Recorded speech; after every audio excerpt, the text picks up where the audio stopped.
प्यारे बच्चों, आज हम आपको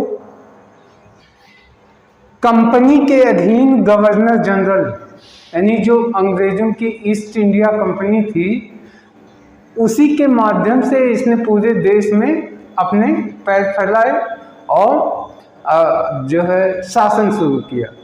तो कंपनी के जो गवर्नर जनरल आए और उससे पहले जो बंगाल के गवर्नर थे, उनके क्या क्या समय समय पे उनके कार्यकाल में क्या घटनाएं हुई, उसमें से जो इम्पॉर्टेंट टॉपिक है उसको हम कवर करने की कोशिश कर रहे हैं। तो आइए देखते हैं कंपनी के अधीन गवर्नर जनरल।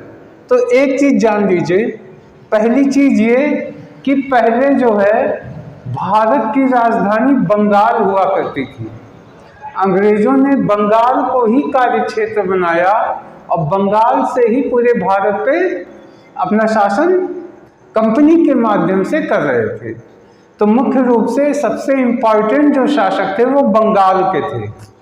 बंगाल की खाड़ी है बगल में, तो बंगाल की खाड़ी समुंदर है और समुद्री मार्ग से वहीं आते थे, वहीं उतर जाते थे सब। तो देखिए, बंगाल के गवर्नर में हम बंगाल के एक पहले गवर्नर की बात कर रहे हैं, रॉबर्ट क्लाइव। रॉबर्ट क्लाइव ने क्या किया था, ध्यान दीजिएगा, ये सिर्फ गवर्नर था, गवर्नर जनरल रॉबर्ट क्लाइव नहीं था। रॉबर्ट क्लाइव बंगाल का गवर्नर था।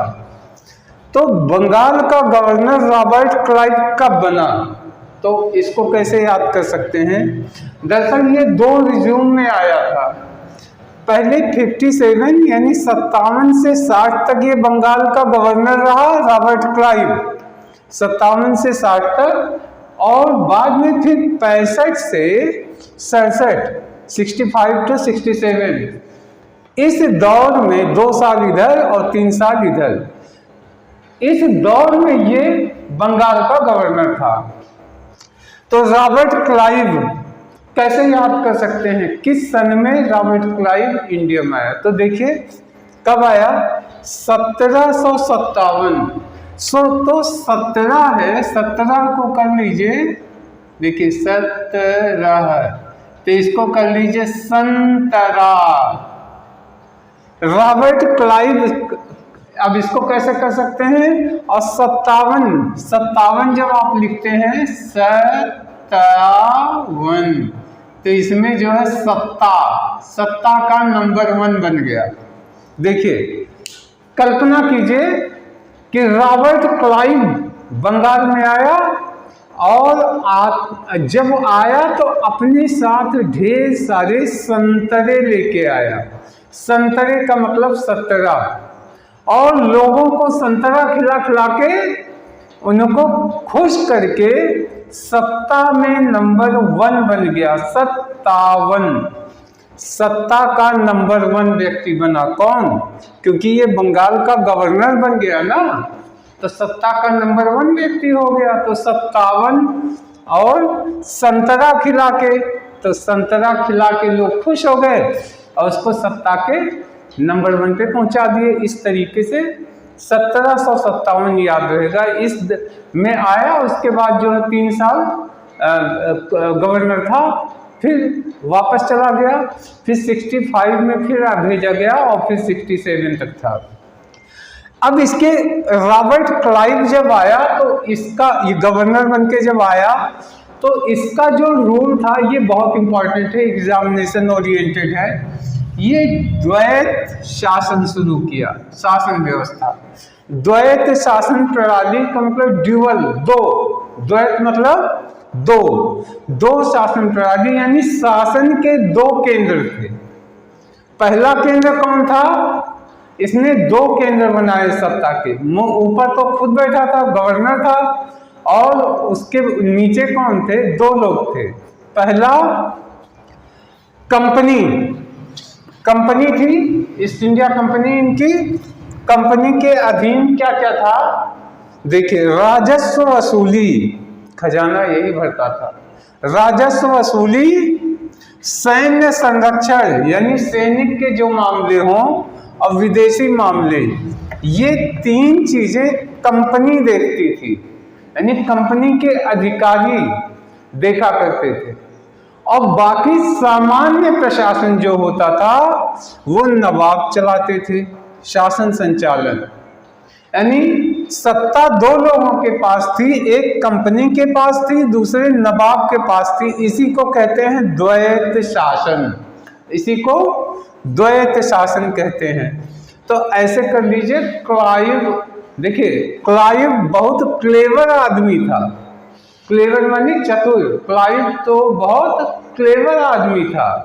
इसने बढ़िया बढ़िया वसूली वाला, खजाने वाला विभाग अपने पास रखा, राजस्व वसूली रखा और सैन्य रखा, क्योंकि सेना भी उसी की थी, और विदेशी से जो है संपर्कों को भी रखा। और नवाब को कह दिया कि रोजमर्रा का काम करो। तो नवाब से मुख्य शासन तो छीन लिया, बाकी उनको दे दिया। तो पहला रॉबर्ट क्लाइव का जो शासन पद्धति, ये एग्जाम में पूछा जा सकता है। तो क्या थी? द्वैत शासन प्रणाली थी ये। अब देखिए दूसरा, एक काम इसने किया, द्वैत शासन प्रणाली लागू किया, और एक काम और किया। उस समय के जो मुगल सम्राट थे, शाह आलम द्वितीय, इनको इलाहाबाद की संधि बड़ा मशहूर है, इलाहाबाद की संधि, तो इसको कर सकते हैं इलाहाबाद की संधि, यानी अल्लाह के नाम पे इनसे संधि कर लिया। कल्पना कीजिए, अल्लाह की कसम खा के कि मैं आपका ध्यान रखूंगा। शाह आलम को देखिए, शाह आलम आम, और क्या है 1766। तो इसको कैसे याद कर सकते हैं, जो हमेशा याद रहे। देखिए करिए कि क्लाइव बहुत क्लेवर आदमी था, मन का अंदर काला था लेकिन बाहर बड़ा प्रेम रखता था। उसने क्या किया, उसने मुगल सम्राट को अल्लाह के नाम पे उनको क्या खिला दिया, आलम, तो कर लीजिए आम खिलाया। और क्या किया, देखिए संतरे खिला के छाछ पिलाया, छाछठ। देखिए ये क्या लिखा है, छाछठ। तो जब आप लिखेंगे छाछठ तो इसमें क्या निकल के आया, छाछ। छाछ लस्सी होती है ना, शरीर के लिए पौष्टिक होती है, स्वादिष्ट होती है। तो कर लीजिए कि क्लाइव जो है शाह आलम को आम खिलाया, संतरा खिलाया, संतरा मानी संतरा, और छाछ पिला दिया, संतरा और छाछठ। और खिला करके इनको कहा कि हम अपनी सेना के साथ आपको संरक्षण देंगे, और इनको अपने गोद में बैठा लिया। अब जो कंपनी कहती थी उसी वो शाह आलम करेंगे। इस तरीके से इनको भी हैंडल कर दिया। अब देखिए क्या हुआ, ये इंपॉर्टेंट है। कौन सी संधि हुई थी? इलाहाबाद की संधि हुई थी। तो इलाहाबाद की संधि, तो कह दीजिए इलाहाबाद में शाह आलम को बुलाया, उनको संतरा खिला के छाछ पिला दिया 1766, और शाह आलम को फिर आम खिलाया, और अल्लाह इलाहा, तो अल्लाह की उनको कसम खिला के उनसे समझौता कर लिया कि हम आपका ख्याल रखेंगे, आप जो है हमको शासन करने की अनुमति दो। तो इस तरीके से कंपनी का संरक्षण उनको दे दिया शाह आलम द्वितीय को। ये 2 रॉबर्ट क्लाइव की चतुराई के मिसाल हैं जो एग्जामिनेशन ओरिएंटेड है। इलाहाबाद की संधि पूछा जाता है तो शाह आलम द्वितीय और गवर्नर रॉबर्ट क्लाइव के बीच में हुआ था। दूसरा, इसकी शासन प्रणाली कौन सी थी? द्वैत शासन प्रणाली थी, जिसमें कंपनी को राजस्व वसूली, सैन्य संरक्षण और विदेशी मामले का दिया गया, सामान्य प्रशासन नवाब चलाते थे। अब इसके बाद क्या हुआ, देखिए कंपनी के अधीन गवर्नर जनरल। अब देखिए ये गवर्नर थे, लेकिन अब जो है रेगुलेटिंग एक्ट 1773, इसके तहत रेगुलेटिंग एक्ट, तो इसको कर लीजिए रेगुलर स्टूडेंट हो गए। यानी अब बंगाल के जो गवर्नर थे उनकी कुर्सी कैसी हो गई, रेगुलर हो गई, पूरे भारत में शासन करने के लिए नियमित। तो रेगुलेटिंग एक्ट 1773 के तहत अब बंगाल का गवर्नर क्या हो गया, पूरे बंगाल सहित पूरे भारत के जो अंग्रेजी क्षेत्र था उसका गवर्नर होगा, ठीक। और अब इसको सिर्फ गवर्नर ना कह के क्या कहा जाने लगा, गवर्नर जनरल कहा जाने लगा, गवर्नर जनरल। अब क्या हुआ कि बंगाल के साथ साथ मद्रास और बंबई, इन क्षेत्रों का भी, अंग्रेजी क्षेत्रों का दायित्व किसको मिल गया, बंगाल के गवर्नर को मिल गया।